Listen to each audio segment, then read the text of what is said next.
Welcome back to the channel. I know it's been a minute since I put out a video. We did thrash to get this thing done for race week. Obviously didn't make it. We made it probably about 30 miles and then realized the trans cooler that I had on this with the new TH400 and bigger converter, along with the trailer behind it, was not happy. So I didn't want to burn everything up. We turned around, hopped in my beater, and just did road week. So today's is just a quick clip. We'll go over the new build of this in the next video. We're doing trans cooler upgrade. So we went with the Tru-cool 40K trans cooler.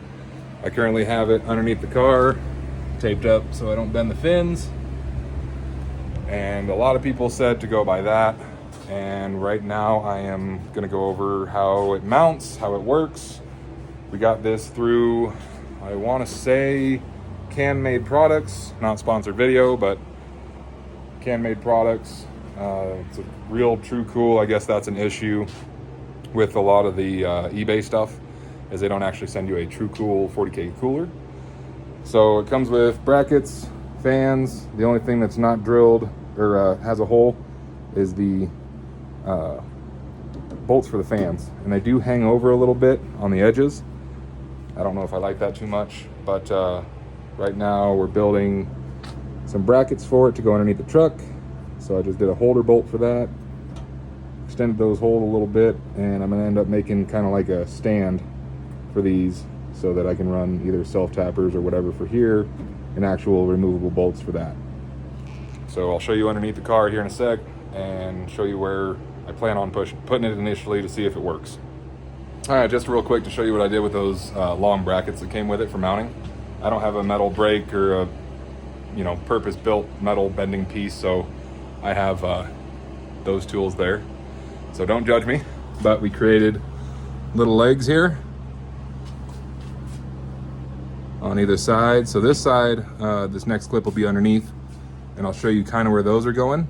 But I wanted the electronics to face, this is gonna be the front of the truck. I wanted the electronic and the inlet and outlet to be facing forward. So we'll go underneath and I'll show you that. So this is kind of where it's sitting at the moment. There's the gap between the bed and the cab. And I'm actually gonna use the frame box for the bed. And those 2 feet are gonna sit on this one here. And I've got clearance, kind of hard to see, there's no light under here really. Clearance from the gas tank there, clearance from the frame over there. So now I think, we just talked about it, we're gonna build a little bracket that comes off that front box support and drops straight down to that bracket for the cooler. And that leaves room, I'm trying to get a clip here, that leaves room for the fittings. I'm letting it hang a little bit here, my hand's getting tired, but that should leave enough room for the fittings to come across to the passenger side frame rail and go forward. All right, so we did some measuring on that front box towards the cab, and we figured 4 inches. So let me spin this around. So 4 inches from the top of the bed, so the bed's here, that box comes down X amount. We didn't really film that, but we need it to bend at 4 inches to go to the bolt hole, and that'll give the trans cooler a slight tilt to where the fans are pushing towards the back of the truck. I don't know if it's gonna matter much, but I didn't want to have them perfectly flat, and I definitely didn't want to have them trying to face forward, because while driving it's going to kind of fight itself. So we have a little slant towards the back of the truck here so that the fans are kind of blowing that way, also creating more air pocket above it.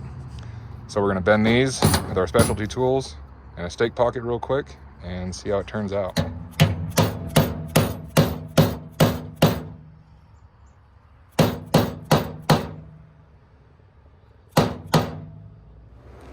All right, so we got those bent, turned out pretty good. So we're coming down the 4 inches from the bed down the box, and we're actually gonna use this hole here. In theory, we might have to wallow it out a little bit, but I got a cut here, so we're just gonna use a grinder real quick, and then I'll clean up the edge with my die stone, and we'll see how it turns out after that as well.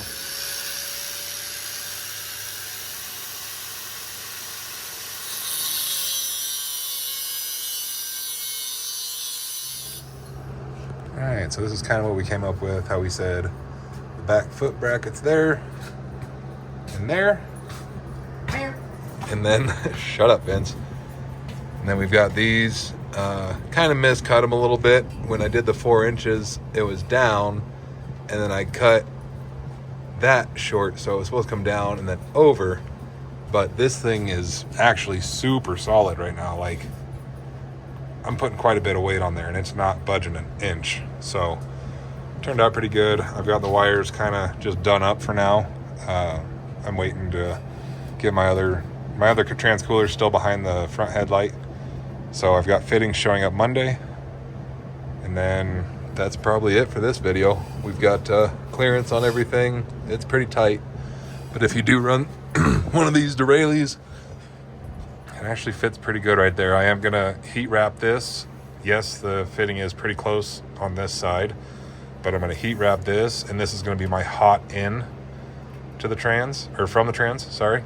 And then my cool out is going to actually come out this way and cruise back over. So we're probably going to wrap it from pre-muffler to where it actually goes, maybe halfway over there, just to kind of keep some of that heat from messing with this trans cooler. So I think it'll be all right though. So that's it for this video. It is a Tru-cool 40K. It's not the derailleur like I said in that last clip. Waiting for parts for Monday. I'll keep you guys updated to how this thing's doing. It'll probably do a lot better than the derailleur that I have that's basically right behind the headlight here. And you know what? Let me pop this open and I'll show you that real quick. So this is the derailleur, or derailleur, however they want to pronounce it, that I have here. I don't remember the part number on it, but it's not quite sufficient enough for a TH400 and a 4000 stall converter. Don't mind all the excess wiring, and yes, this is just hanging out in there for now. And yes, this is all just kind of hanging out. All this stuff, like I said, was mounted in the back where the spare tire goes, basically. That has been taken out for weight reduction.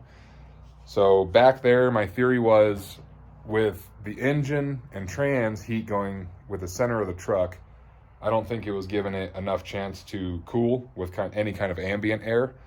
So I wanted to move it. I didn't want to, cut my lines in case I wanted to reuse them to go back again. But I did mount it there. It is spaced off, and this was just quick. Get my light again real quick. As you can tell, I still haven't taken the blue tape off anything. I just kind of quick made those brackets. And even here, being spaced away from the radiator and everything, it heats up slower, but it doesn't quite get to where I could tow a trailer and do any kind of drag and drive event, which is what we do with both mine and my wife's truck and my old 74 Dodge Dart. But if you have any questions on the builds, let me know on I'll do a build video on this. This is my old L33. We'll get into that later. Redid a bunch of stuff in the truck. So if you have any questions on S10 stuff, or how I've done this one, how I've done that one, this one is coming back together. Let me know in the comments. As always, please like and subscribe, and thanks for watching.